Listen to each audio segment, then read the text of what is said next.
le professeur Maurice Kamto est la force principale et incontournable qui dispose du plus fort potentiel nucléaire pour dégager le régime en place. Il faut savoir qu'il dispose... Même n'étant pas candidat. Même n'étant pas candidat. C'est lui la principale force c'est-à-dire que de prescription électorale pour renverser le régime par les urnes le 12 octobre prochain. Il ne faut pas être amnésique. Seuls les amnésiques peuvent douter de cela. C'est la raison pour laquelle un poids lourd comme Bello Bouba Maïgari, n'est-ce pas, est venu donc et allé à sa rencontre. Mais c'est parce qu'il a ce nucléaire là, électoral. Donc, on n'a pas besoin, c'est-à-dire que ne cherchons pas à inventer le monde, à inventer le fil à couper du beurre. Depuis plus de 7 ans, qui occupe l'espace politique au Cameroun? Non, c'est pas le débat. C'est pas le Je débat. dis Je t'en prie. Non, c'est pas le débat. Je continue. On est au niveau du candidat consensuel. Oui. Mais le candidat consensuel, à partir du moment où il a été injustement recalé. Non, ça ne peut pas être le professeur Kamto, le candidat consensuel. Ce n'est pas lui. Non. Je dis à partir du moment où il a été injustement. Non. Injustement. Est-ce que c'est lui qui sera le candidat consensuel? Je dis, il y a ce qu'on appelle les consignes de vote en politique. Je dis bien ceci. La méthode, le candidat Bello Bouba. Voilà, on parle des candidats. Il sait très bien, c'est la raison pour laquelle il est allé. Mais il a ouvert peut-être le bal. Est-ce que ça veut dire qu'après Bello, le professeur Kamto ne va recevoir personne d'autre? Mais est-ce que vous êtes en train de me suivre? On vous suit parfaitement. J'ai dit, l'honorable Jean-Michel Nietzsche a dit hier qu'il va recevoir les 11 autres candidats. Le porte-parole? Je dis, mais j'ai dit, il est le candidat de l'APC investi par le Manidem. Mais vous n'avez pas écrit ça. Mais ça ne veut pas, mais ça ne veut pourtant pas dire. Parce que quand la présidentielle, il faut que je vous le dise ici clairement, c'est la rencontre entre un homme et son peuple.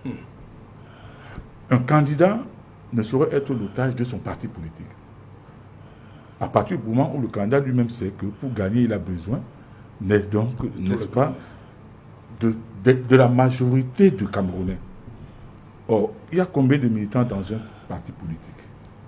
Moi, je profite de l'occasion pour saluer l'esprit patriotique, n'est-ce pas, du président du Manidem, Anissé Ekane, qui a bien voulu, donc qui a compris qu'à un moment donné, donc, il fallait que son parti investisse celui qui était le mieux à même de faire tomber ce régime.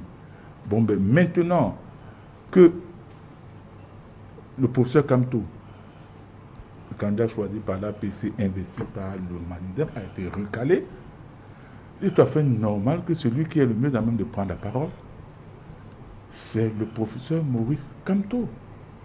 Parce que je vais dire une chose ici. Le professeur Maurice Kamto est la plus puissante, n'est-ce pas, force de proposition du côté de l'opposition. Et la plus puissante force de prescription électorale du côté de l'opposition. Et d'ailleurs, vous avez suivi, il a reçu, n'est-ce pas, le président Bello Bouba Maïgari ce jour. Oui. Or, pourtant, on est en train de nous dire que le 13, on va présenter un candidat consensuel. Bon. Et vous avez suivi Yaya Bello dire que l'UNDP, à la suite, n'est-ce pas, du secrétaire général de l'UNDP, dit qu'ils n'ont pas été associés, n'est-ce pas, à cette candidature consensuelle. Moi, je dis, on aurait pu... Vous savez déjà qui est le candidat consensuel? Nous ne savons pas. Parce que vous dites que vous n'avez pas été... Je dis ceci. Vous connaissez le candidat consensuel qui sera présenté demain? Le coordonnateur national par intérim de l'APC, l'honorable Jean-Michel Nietzsche, a fait un post hier sur sa page Facebook pour indiquer que le professeur Maurice Kamto va recevoir les 11 autres candidats. Et il a commencé avec Bello Bouba Maïgari, le candidat de l'UNDP, ce jour.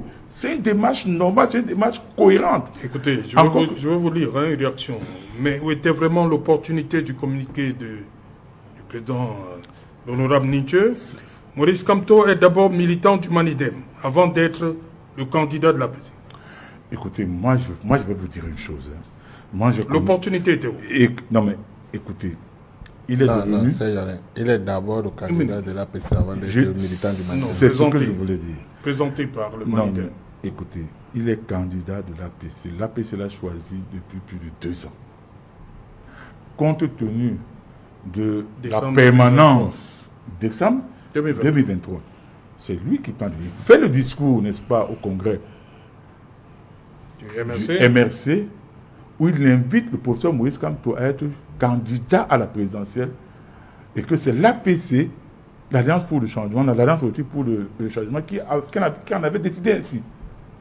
Maintenant, c'est les multiples contorsions propres à ce régime donc totalitaire qui a poussé, n'est-ce pas, le professeur Maurice Kamto à, sous, n'est-ce pas, l'impulsion également, n'est-ce pas, de l'APC, a choisi un candidat qui disposait d'un élu. Bon, ben, je ne vais pas revenir sur l'épisode terrible qui a eu lieu au Conseil constitutionnel, qui a rendu une décision inique et abjecte. Mais je vais dire une chose, mais les partis, dès que vous investissez un candidat, le candidat n'est pas otage du parti, il saurait se limiter à ce parti politique. Il n'est non plus otage de celui qui l'a présenté. Oui. Alors, mais pourquoi effectivement, vous avez votre première phrase, il y a un problème. Hein? J'ai pu vous rassurer une chose. Le député Jean-Michel Nithieu a travaillé, bref, il travaille toujours en concertation avec le candidat que l'APC a choisi et qui a été investi par la suite par le Manidem. Il faut bien retenir, choisi par l'APC, investi par le Manidem. Il faut que ce soit clair. Et d'ailleurs, vous avez vu aujourd'hui, le professeur Maurice Kamto a reçu Béné Bouba en audience. Il a même fait un tweet où il précise que ça s'est bien passé, que les gens étaient machins et tout. Ça veut dire que ce candidat, donc, contractuel, le professeur Maurice Kamto, ne le connaît pas encore. C'est à la suite des échanges avec des candidats qui viendront. Et je tiens à rappeler qu'il aurait pu le faire. C'est-à-dire qu'un peu plus tôt, il aurait pu les recevoir un peu plus tôt, parce que dès la disqualification, n'est-ce pas, inique de sa candidature, il y a des candidats qui ont été retenus, qui l'ont appelé. Alors il a dit qu'il se gardait d'être méthodique, d'être méticuleux, et qu'il s'exprimera en temps opportun. Okay. Voilà, donc pourquoi nous sommes le 11, oui. La convocation du corps électoral, c'est quand? C'est le 28. Donc, il a encore plus de 2 semaines là devant lui. Campagne électorale. Le corps électoral est déjà convoqué. Je dis l'ouverture de la campagne. Le 27. Donc, il a encore 16 jours là devant lui. Et la preuve, c'est qu'il a commencé aujourd'hui. L'honorable Nietzsche a annoncé hier que le professeur Maurice Kamto allait recevoir les candidats. Et vous avez vu, moins de 24 heures après, il a reçu le candidat Bélo Bouba Magaye qui était accompagné par de 2 personnes phares de l'UNDP, de 2 hauts cadres de l'UNDP. Voilà comment, c'est-à-dire, quand vous voulez une alliance, il faut bien la construire. Il faut qu'elle soit claire et nette. Okay. C'est-à-dire, il ne faudrait pas qu'il y ait de faux fuyants, qu'on copie un peu les habitudes de ceux qui nous gouvernent. Non, tout est transparent. Et chaque fois que le professeur Maurice Kamto va donc recevoir un des 11 candidats, il rendra public. Quand on veut recevoir les 11, je dis bien ceci, quand il va recevoir un des 11 candidats, oui. Il a déjà commencé par le président Bélo Bouba Maïgari. Il a dit que les débats ont été fructueux. Okay. Et puis il va attendre donc les autres avant, éventuellement, Jean-Marie, passer une consigne de vote. Merci. Jean-Marie et Montbaneni, pourquoi cette annonce, on est encore au stade de l'annonce, il faut le dire, de ce candidat consensuel fait autant de parler et a besoin même de clarification? Pourquoi tant de réactions? Écoutez, ça ressemble à un mariage polygamique. Vous annoncez à votre épouse qu'il y aura une deuxième femme ou bien on est au stade de l'annonce? Non, 2 épouses. Dans la même maison? Dans la même maison, chambre séparée. Oui. C'est dispute le mari. Mais ce qu'il faut savoir, c'est que pour être plus sérieux, le professeur Maurice Kamto n'est plus le candidat d'un parti politique. Justement. La candidature du professeur Maurice Kamto a été rejetée. Il a été présenté par le Manidem. porté par l'APC depuis 2 ans, comme l'a dit le maire Jean-Robert. Aujourd'hui, c'est la personne du professeur Maurice Kamto. Il ne faut pas se leurrer. La sociologie politique dans notre pays... Une minute. Donc c'est le professeur Kamto qui devrait faire une sortie pour dire que, voilà, je n'ai pas été associé à quoi que ce soit. Le professeur Kamto, seul, à suivre votre raisonnement. Naturellement. Parce que c'est la personne du professeur Maurice Kamto aujourd'hui qui est attendue et non une quelconque sortie d'un parti politique. Il a dit, pour ce qui concerne le professeur Maurice Kamto, on est sorti du champ des partis politiques. Nous sommes dans la sociologie politique propre au Cameroun. C'est l'individu qui est attendu sur le champ politique. La logique qui est celle qui a commencé depuis ce matin, celle de recevoir les 11 autres candidats, terrible, hein? C'est quelque chose de vraiment... C'est ça, être le faiseur de roi, le professeur Kamto est en train de montrer. C'est lui le faiseur de roi. C'est lui, écarté, qui reçoit les candidats. Je l'avais dit ici. Vous savez, il y a un proverbe ivoirien qui dit... Pas, hein, parce que Laurent Gbagbo aussi a été écarté et il reçoit les candidats. Merci. Il y a un proverbe ivoirien qui dit c'est la cour des récréations qui mélange tout le monde, sinon chacun connaît sa salle de classe. Justement. Le professeur Maurice Kamto aujourd'hui est, je vais le dire, et vous allez comprendre pourquoi, après le président Biya, le seul qui a un capital politique assez important. Je dis un capital politique assez important. Parce que aucun des candidats ne peut avoir 2 millions de capital affectif rassurant pour cette élection qui arrive, même pas le président Biya. Le professeur Maurice Kamto, je l'avais dit ici, à défaut d'être le roi, peut en être le faiseur, à condition que les candidats de l'opposition qui aspirent tous au changement se mettent dans la même logique, c'est-à-dire seul de remplacer le régime actuel. Mais si on a des sorties de pistes où c'est chacun qui veut s'arroger un certain nombre de privilèges, ça ne peut pas marcher. Ce qu'il faut éviter dans ces circonstances-là, c'est d'être prime sautier, comme quelqu'un disait, d'aller vite sans prendre la pleine mesure. Parce qu'il s'agit ici d'un homme et d'un mot d'ordre qui est attendu. Lorsque le ministre d'État Bello, qui est candidat, se déplace pour aller rencontrer un candidat recalé, c'est un message. On attend du c'est la deuxième fois que le ministre d'État Bello... J'ai dit dans le contexte actuel, après l'annonce... Il faut qui s'est déplacé, il faut dire la chose. Le ministre d'État Bello s'est déplacé également pour aller rencontrer le ministre Tiroma.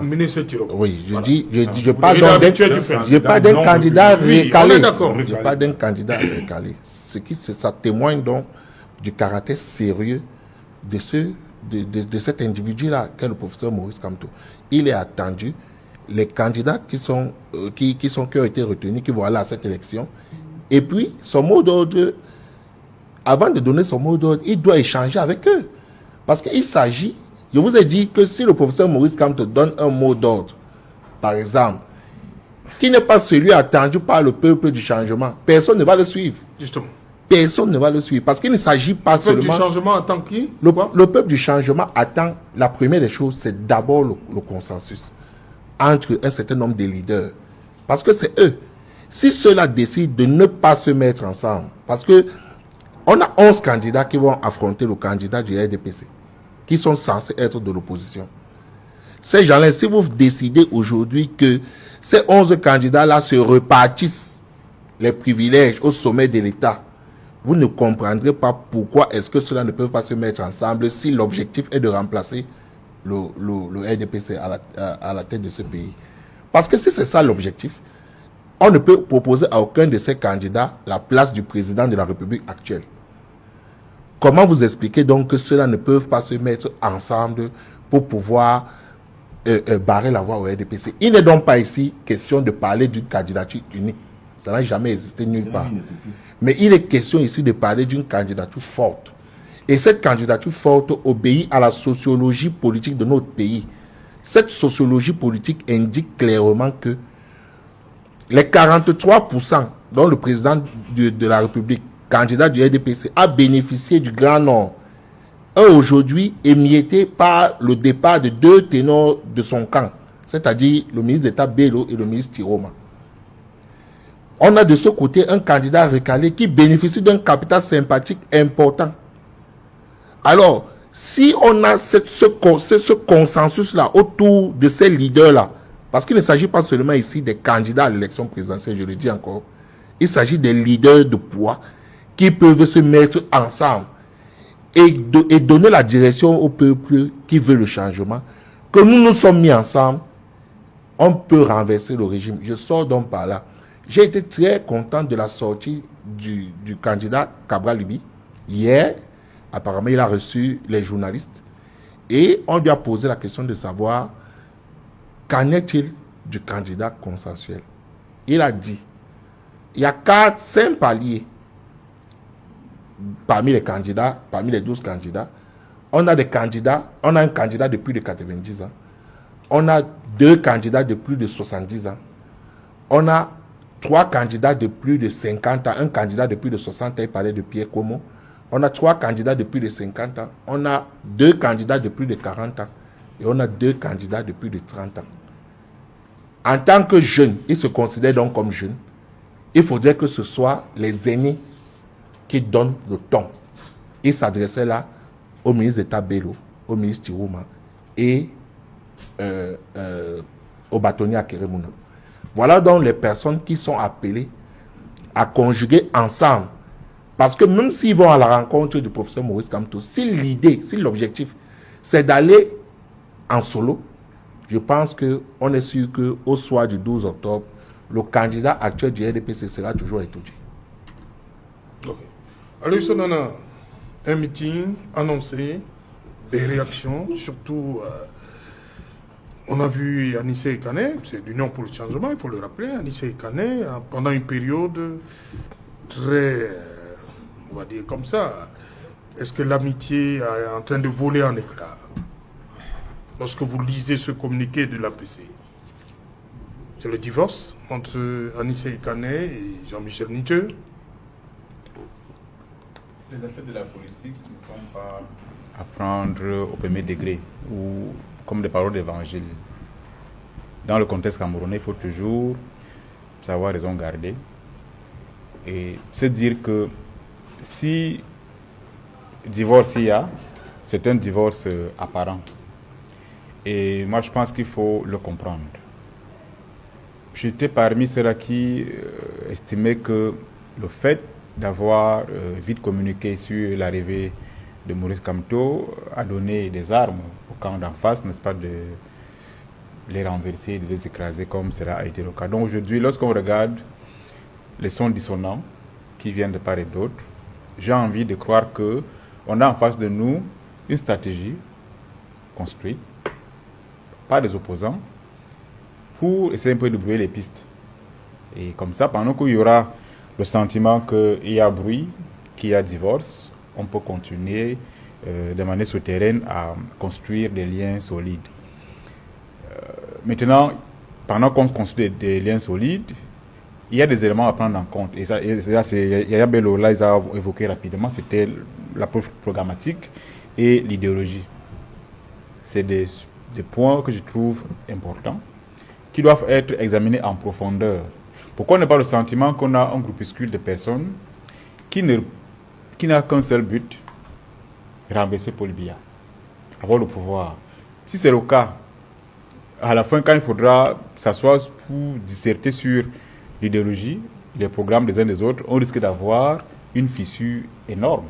Il faut donc, pendant qu'on est en train de chercher un candidat consensuel, chercher également à savoir qui apporte quoi, qui peut faire quoi, qui est différent de qui sur quoi.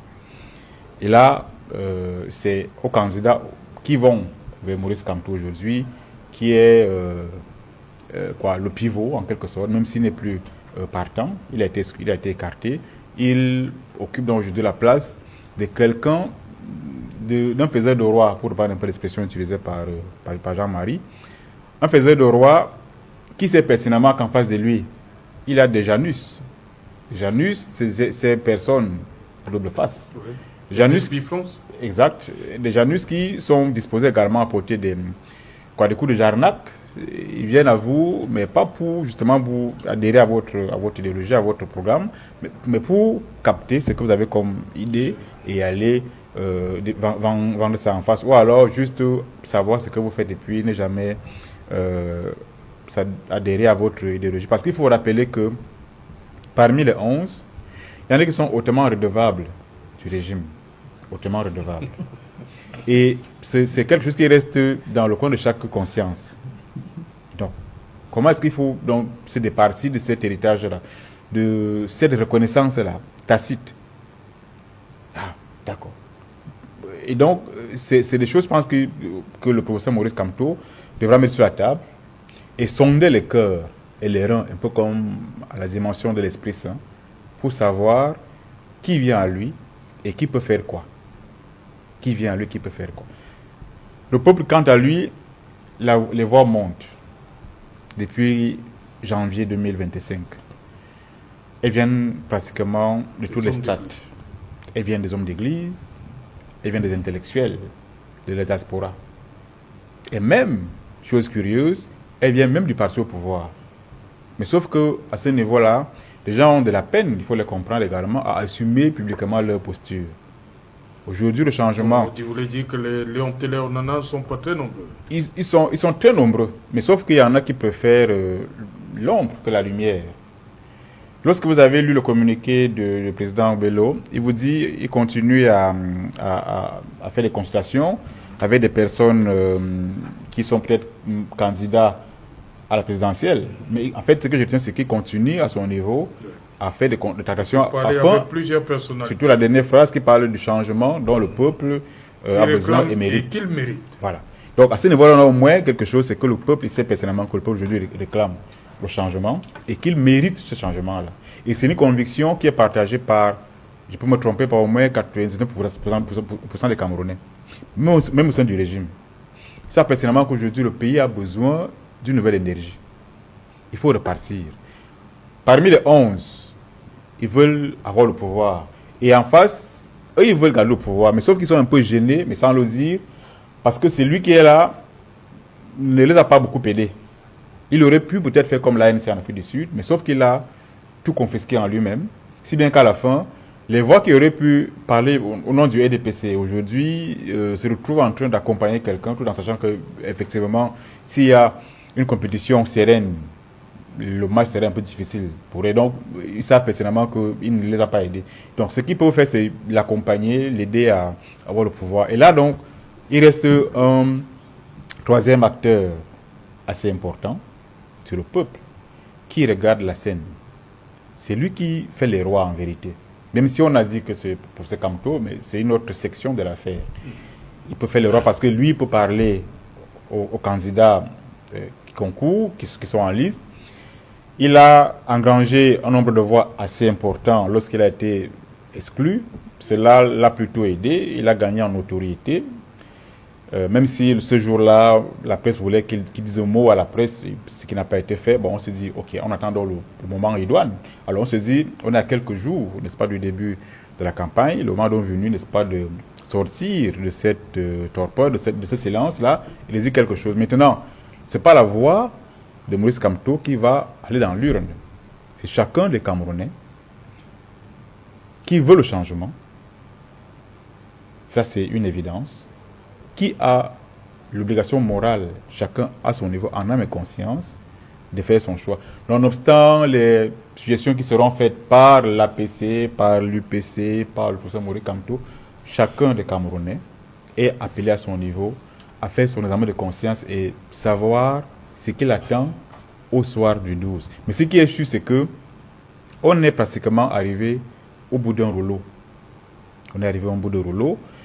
Et ceux qui tiennent les manettes du pouvoir savent pertinemment que le rouleau est pratiquement à son terme. C'est comment est-ce qu'on fait pour casser le mur et continuer encore. C'est là l'équation difficile. Okay. Maintenant, l'équation, on espère que les Camerounais vont faire comme en 2018, ne pas aller voter ou s'abstenir. Et là, c'est le mauvais conseil. Justement, je pense que le professeur Maurice Kamto devrait ou pourrait orienter sa communication dans l'interdiction de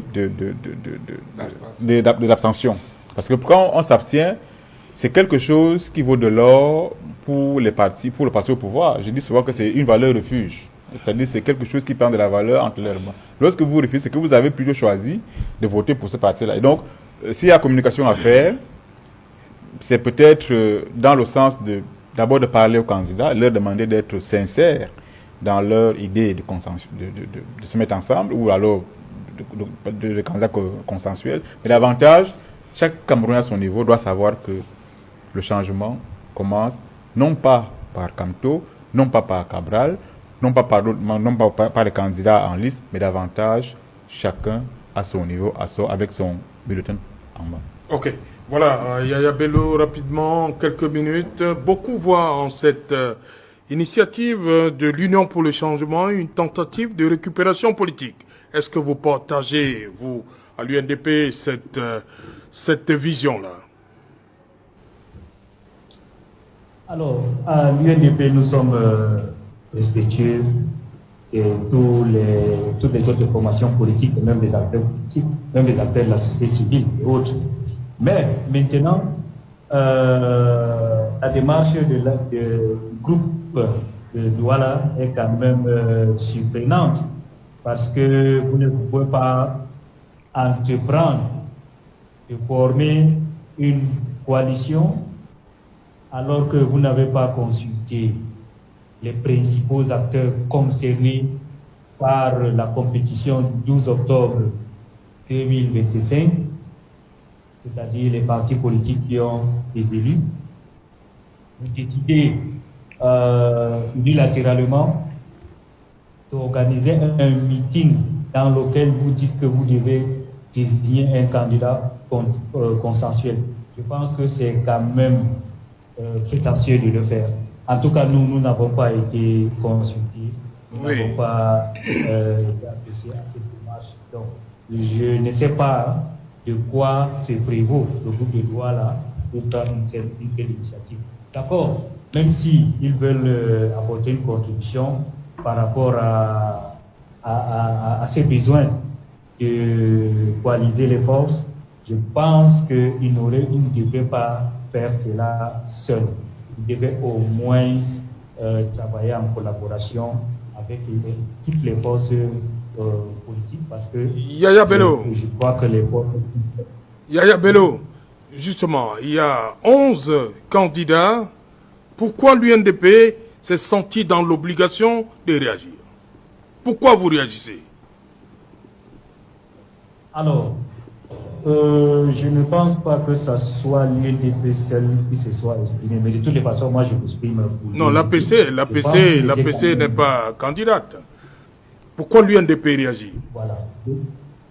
Non, je pense qu'il est important parce que nous sommes à une période très importante, une période sensible, et que l'UNDP présente un poids lourd à cette élection présidentielle. Parce que je pense que humblement, dans le camp d'en face, c'est-à-dire dans le camp de l'opposition, le candidat de l'UNDP, l'homme d'État Bello Bouba Maïkari, que vous connaissez tous le CV, qui, à l'âge de 27 ans, était déjà secrétaire général du ministère des Forces armées. Pendant qu'aujourd'hui, vous avez des jeunes leaders qui aspirent au fauteuil présidentiel, alors qu'à l'âge de 27 ans, ils étaient encore en train de valider les UV à l'université. Vous avez un Bello Bouba Maïkari qui, à l'âge de 35 ans, est premier ministre du Cameroun. D'ailleurs, le premier ministre de M. Paul Biya. Pendant ce temps, vous avez ces jeunes-là aujourd'hui qui vous disent qu'ils veulent devenir président de la République à l'âge de 35 ans. C'est-à-dire qu'ils commencent leur carrière en voulant devenir président de la République. Donc, vous voyez que ce n'est pas ce genre de jeunes-là qu'on veut. Encore que nous avons dit, la jeunesse n'est pas un programme politique. La jeunesse n'est pas un programme politique. Quand on est jeune, on veut aspirer à quelque chose, il faut qu'on prouve de face à donc, l'UNDP présentant donc un candidat très sérieux, un candidat qui pèse, un candidat qui a fait des états de service connus de tous les Camerounais et appréciés, ne peut pas permettre qu'on l'associe dans une activité aussi, je n'ai pas envie de dire une aventure, mais une démarche, c'est-à-dire étrange. une démarche étrange. Vous ne pouvez pas organiser une compétition, décider même de remettre le trophée, alors que les compétiteurs ne sont même pas au courant qu'il y a une compétition. Vous voyez que ce n'est pas sérieux et que l'UNDP ne peut pas permettre une chose. Yaya Bello, donc vous avez des informations selon lesquelles ce n'est pas votre champion qui sera comme ça, ce candidat consensuel? Pourquoi vous réagissez ainsi? Qui vous dit que ce n'est pas le ministre d'État Bello, le candidat consensuel? Non, je crois que nous prenons très au Vous lisez sérieux, dans la boule de cristal? pour pouvoir participer à ce qui s'apparente à un jeu de hasard. Un jeu de hasard. C'est-à-dire que on ne se lève pas, on proclame un candidat consensuel comme ça. Non.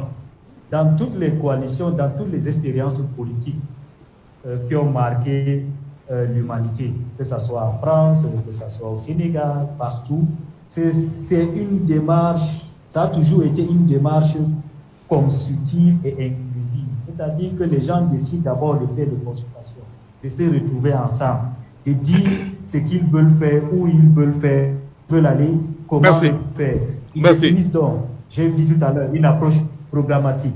Ensuite, qu'est-ce qui va porter, c'est-à-dire le leadership, qu'est-ce qui va porter ce projet?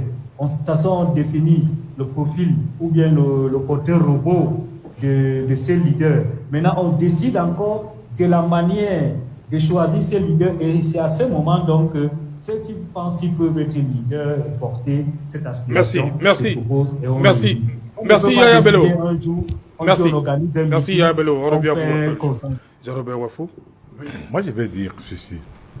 Le principe d'une candidature consensuelle n'est pas mauvais.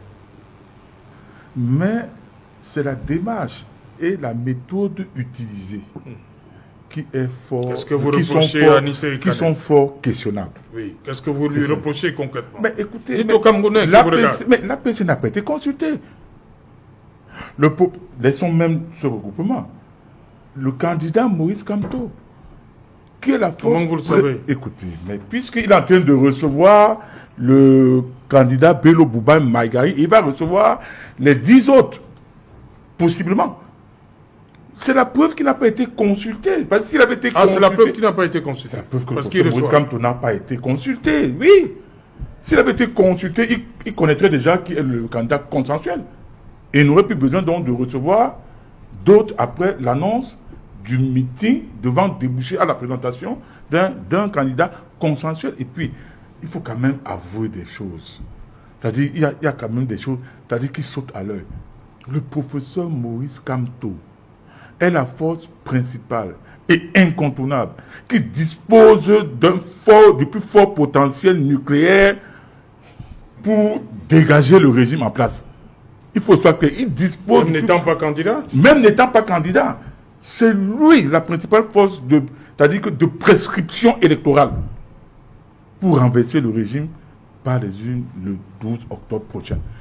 Il ne faut pas être amnésique. Seuls les amnésiques peuvent douter de cela. C'est la raison pour laquelle un poids lourd comme Bello Bouba Maïgari, n'est-ce pas, est venu donc, est allé à sa rencontre. Mais c'est parce qu'il a ce nucléaire-là, électoral. Donc, on n'a pas besoin, c'est-à-dire que ne cherchons pas à inventer le monde, à inventer le fil à couper du beurre. Depuis plus de 7 ans, qui occupe l'espace politique au Cameroun? Non, c'est pas le débat. C'est pas le débat. Je t'en prie. Non, c'est pas le débat. Je continue. On est au niveau du candidat consensuel. Oui. Mais le candidat consensuel, à partir du moment où il a été injustement recalé. Non, ça ne peut pas être le professeur Kamto, le candidat consensuel. Ce n'est pas lui. Non. Je dis à partir du moment où il a été injustement. Non. Je dis est-ce que c'est lui qui sera le candidat consensuel? Je dis, il y a ce qu'on appelle les consignes de vote en politique. Je dis bien ceci. La méthode, le candidat Bello Bouba. Voilà, on parle des candidats. Il sait très bien, c'est la raison pour laquelle il est allé. Mais il a ouvert peut-être le bal. Est-ce que ça veut dire qu'après Bello, Le professeur Kamto ne va recevoir personne d'autre. Mais est-ce que vous êtes en train de me suivre? On vous suit C'est parfaitement. J'ai dit l'honorable Jean-Michel Nitu a dit hier qu'il va recevoir les 11 autres candidats. Le porte-parole